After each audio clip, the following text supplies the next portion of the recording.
Welcome to a carbon fiber testing video from the Ultralight Airplane Workshop.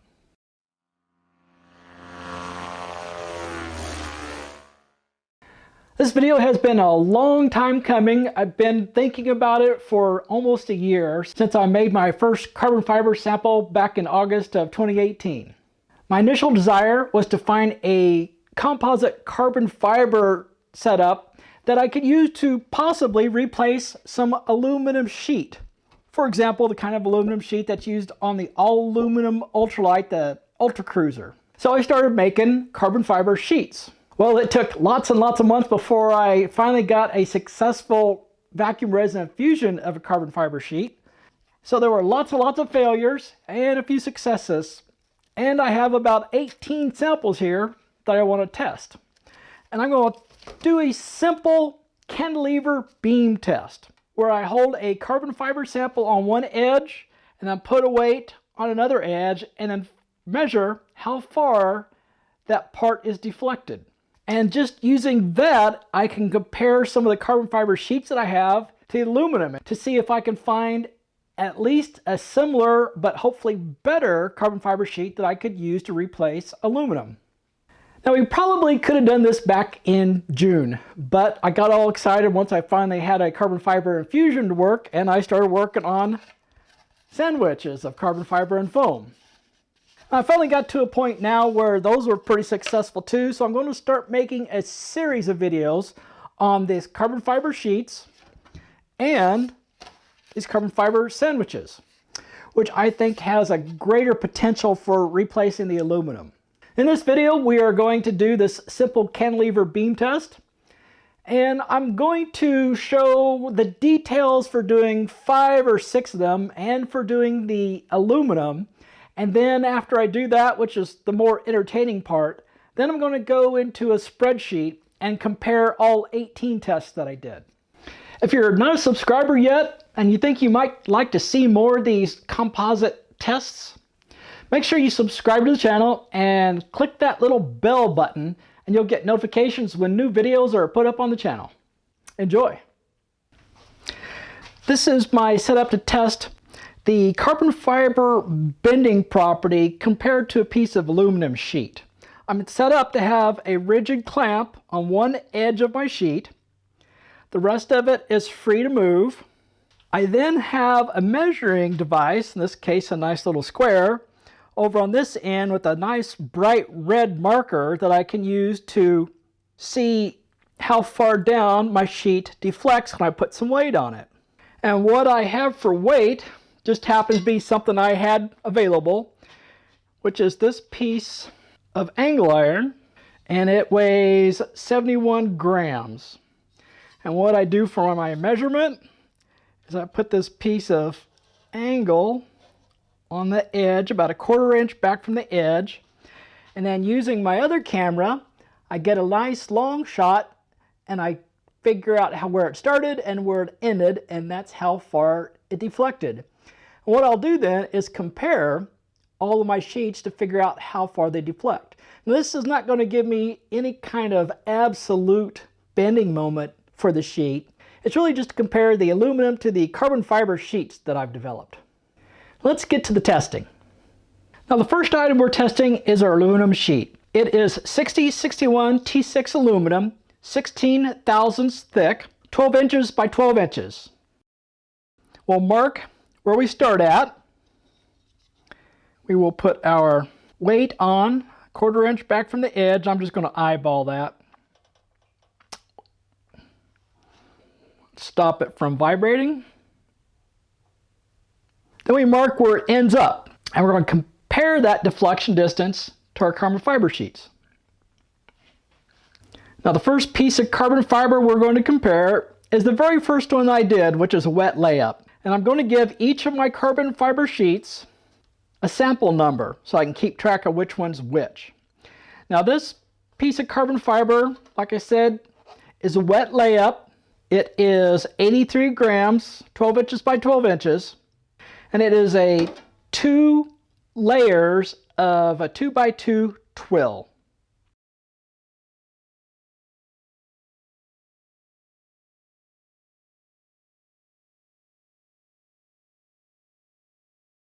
All right, now let's do our deflection test on this wet layup piece.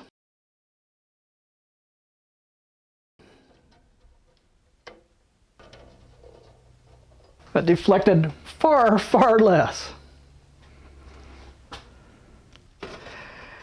This is one of my early failures at carbon fiber infusion, and this happens to be using aero epoxy.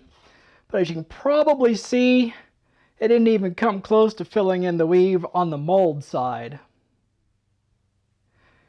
So let's see how this compares to the aluminum and that hand layup. And by the way, this one is 59.2 grams. The thickness, around 20 mils. Let's look at the thickness on that hand layup. Okay, the thickness on the hand layup is around 27 mils. All right, let's get this going.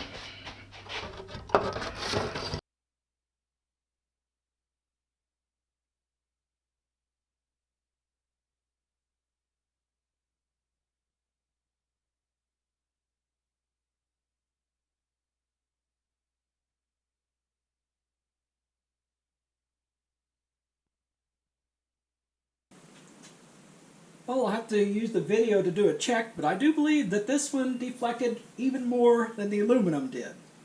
Now this sample is a spread toe 2x2 twill on both the top and the bottom. And the thickness is only 15 thousandths. So I would expect it being so much thinner that it will deflect even more. In fact, it's probably going to go down and completely touch the bed of the mill. Let's find out.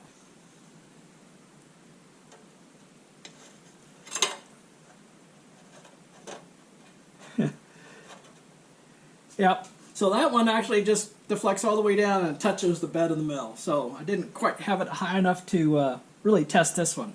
But we really expect that since it's so much thinner. This is a sample for one of my early successes with vacuum infusion. This again is that 2x2 twill, not the spread toe.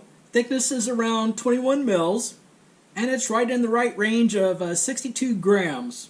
Again, 12 inches by 12 inch piece. So let's find out how much it deflects.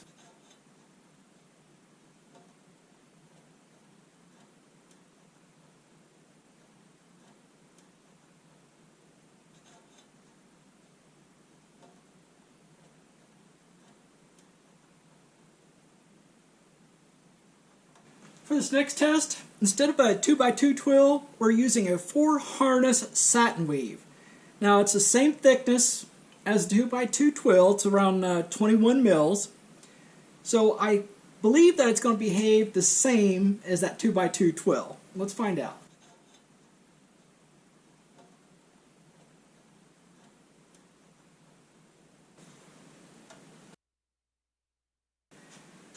Well, just based on that, I would say that the 4-harness satin performs a little bit better than 2x2 twill. Well, this is going to be the final test of our sheets. Now I'm going to do another video on the sandwich samples that I've done and do a similar test. But for now, let's find out how this sample works. Now this is a different sample. This is a spread toe, but it's 3 layers of spread toe. And those 3 layers together is about 20 thousandths thick. And let's see how that performs.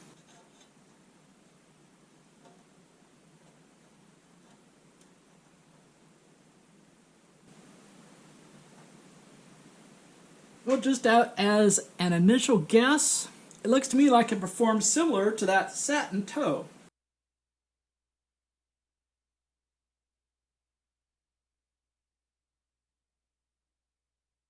Well, I've moved back into my office from the shop because I wanted to show you guys a spreadsheet that I created to help look at the measurements that I've done and compare them. Now off camera I went and did a whole lot more measurements. On camera we did something like 5.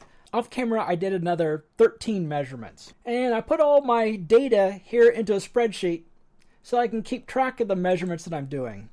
Let me go really quick through what these various columns are that I have. The first column is the ID. I'm going to give every sample its own unique ID.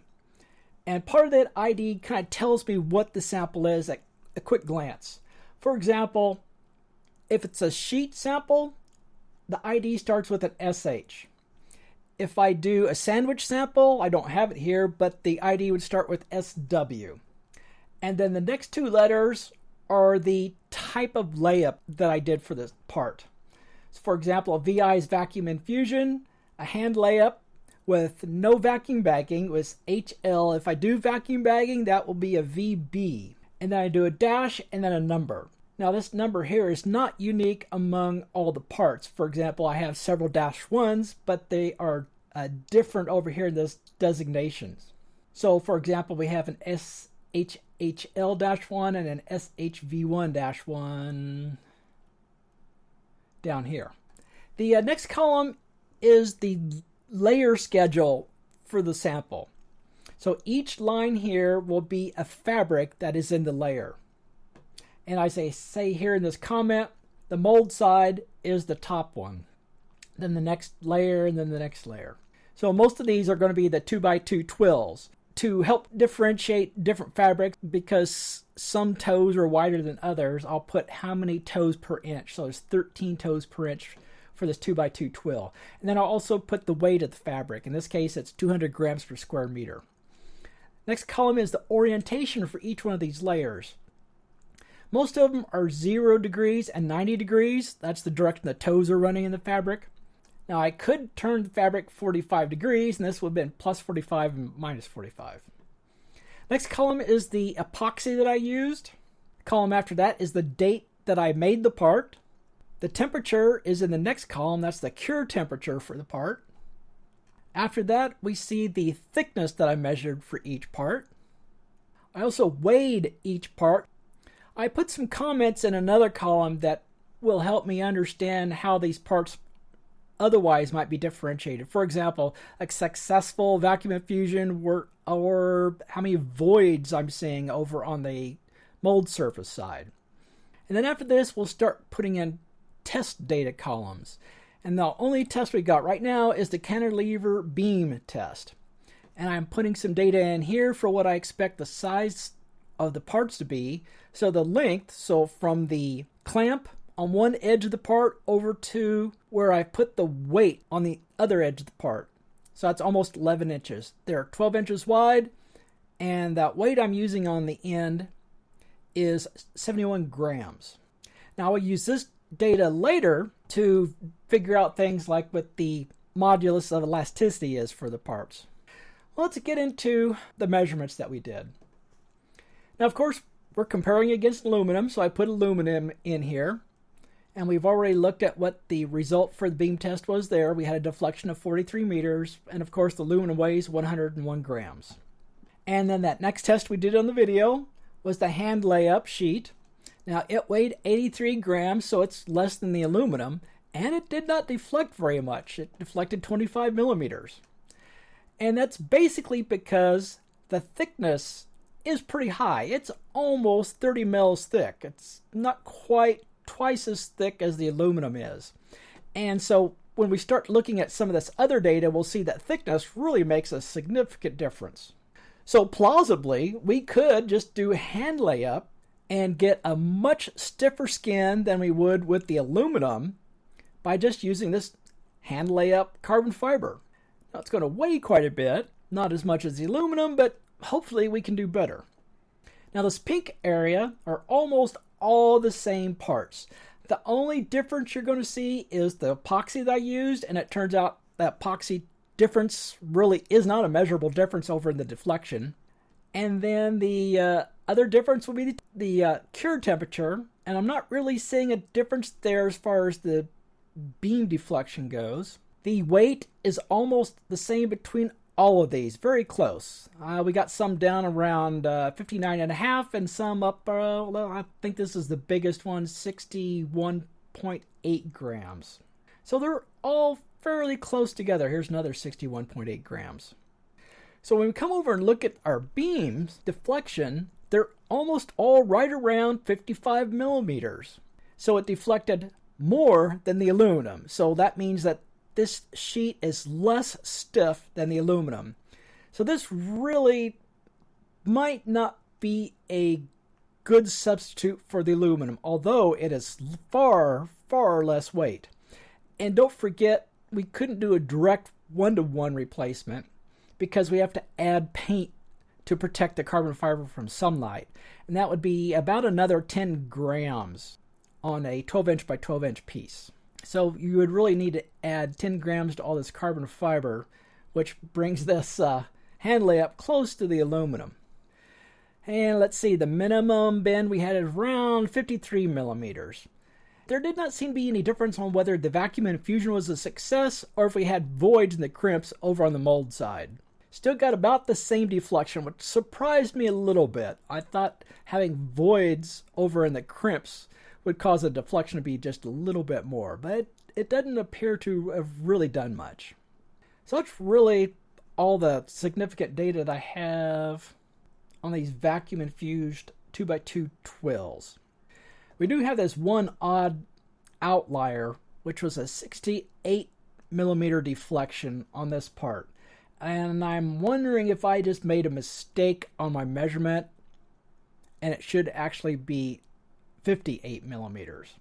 I will have to go back and measure that at some point because now it was cured at 130 degrees Fahrenheit, so that is one difference. Now here's a 120 degree Fahrenheit cure that was deflect just a little bit more, but not really an outlier. So I'm going to ignore this for now. Oh, the other thing that was different about this one is I had a PVA mold surface, but that really shouldn't have any impact on the deflection of the beam. Now here's some interesting parts that I made that were just one off. This green one is the one that I'm really intrigued by right now. It was a Satin 4-harness carbon fiber at 200 grams per square meter. So it's a slightly different weave than the 2x2. A 4-harness goes over 1, under 3, over 1, under 3, instead of over 2, under 2. So that's the difference in the weave. And I was really impressed. The thickness was slightly less. Now, since I've only got a sample of one, I don't know if that's really indicative of this 4-harness Satin. The weight was about the same as all these 2x2 twills, but the deflection was significantly less. It was 37 millimeters, which kind of surprised me. I really expected it to be very similar to these 2x2 twills. So it's probably a better alternative to replace aluminum than this hand layup was up here, because the weight would end up being about the same. So the weight would be, well, you add another 10 grams, the weight would be about 70 grams altogether, with less deflection, 37 versus 43. Now, it's not a huge difference as far as deflection goes. You could almost call it the same. But the weight is way, way less. So you could do a direct replacement for aluminum and just get a whole lot less weight on the airplane, but about the same amount of oil canning. So that's a possibility, but I do want to do some more samples to verify this isn't an odd outlier. Here's another experiment I did. This was the spread toe 2x2 twill. So this spread toe is, once you get it spread, it's around 3 toes per inch as opposed to 13 for these up here. So it's spread really wide. This is also a higher modulus, a T700, whereas these up here are around T300, something like that. So this is a stiffer fabric, but it's still around 200 grams per square meter. Now, unfortunately, this bent too much. It touched the bed of the mill, so I couldn't really get a bend test. But I think the reason for that is it's so much thinner than the 2x2 twills. So it's around 15 mils instead of 22. And I think that's the reason it bent too much. Now, when I figured this out, I thought, well, let's do another test. Let's do 3 layers of this spread toe. So when we do 3 layers, the thickness comes up right up to what the 2x2 twill is, around 21 mils, which kind of surprised me. The weight goes up, which I would expect it to. It's not way out of line. It's about 13 grams more than the 2x2 twill. But the stiffness is much better. It only bent 28 millimeters. Now by itself, that might be enough to say, well, is a far better replacement for the aluminum. You add 10 grams of paint, you get up to around 83 grams versus the 101 for the aluminum, and you only get 28 millimeters of bend as opposed to the 43 for the aluminum. So you could use this and have fewer ribs in there and then get about the same amount of oil canning, or you could use the same number of ribs and get far less oil canning on surfaces of your airplane, and still way less. So it would be a better replacement for aluminum. Now here's the drawback. This spread toe is fairly expensive, and doing 3 layers of it, that's a lot. Now off the top of my head, I could be wrong, but off the top of my head, I believe this is $28 per square yard. So let's call it 30. So you're almost up to $100 per square yard just to put 3 layers of the spread toe in.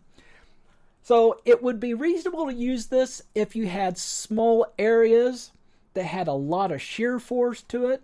Let's say something like maybe a small flap where you might have quite a bit of force on that, but it's not a huge part. So it might be a reasonable place to use this. And then I did another test which completely failed. I used a biaxial, which is only 150 grams per square meter. And I did 2 layers of that.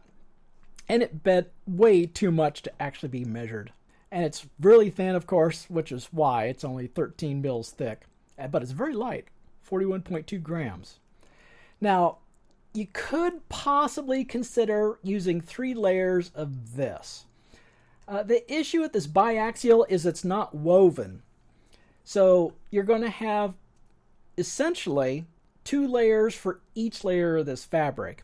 You've got an outer layer, which would be in one orientation, 45 degrees, and then the other side of that fabric would be at minus 45, but it's not as far out to the edge. You're going to have some asymmetric forces on that outer edge of the carbon fiber. So it's probably not really good to use this as a skin. It's probably far better to use it in a sandwich. The tests that I did in this video are not necessarily conclusive, at least as far as replacing an aluminum sheet goes, but I think it gives me some ideas on what I should concentrate on for future carbon fiber sheets. But before we make those decisions, we got some more testing to do. Another type of test we're going to do is a shear test, and I'm actually making the fixtures and getting the equipment to do that. But in a shear test, we pull one side of a sample down and another side up, and we pull them to destruction until it tears. And from that, we can figure out what the shear strength of the part is. And you want to know the shear strength, for example, on wings. Because the wings have a pitching moment, you're going to have a little bit of twist out on the tip, and then the closer you get to the root, the more and more twist you get. What resists that twist is the shear strength of your skins. Another test we can do is the tensile strength, where we pull the ends until it fails. And then additionally, possibly the last test we can do, it's a little harder to do, is a compression test, where you're pushing in on the ends. Now, of course, you can see here, this bends before it actually starts fracturing. So we'll probably have to figure out a way to maybe build up layers so we can get a fairly thick layer, and then do a compression test on that. In addition, I want to do some tests on these carbon fiber sandwiches that I've been making. Now we'll do a slightly different test on these. We won't do the cantilever beam test. In this case, we're going to do a beam test where we support the 2 ends of the sheet and then put a force in the middle and find out how far it deflects with that force. And then in addition, we can do a shear test.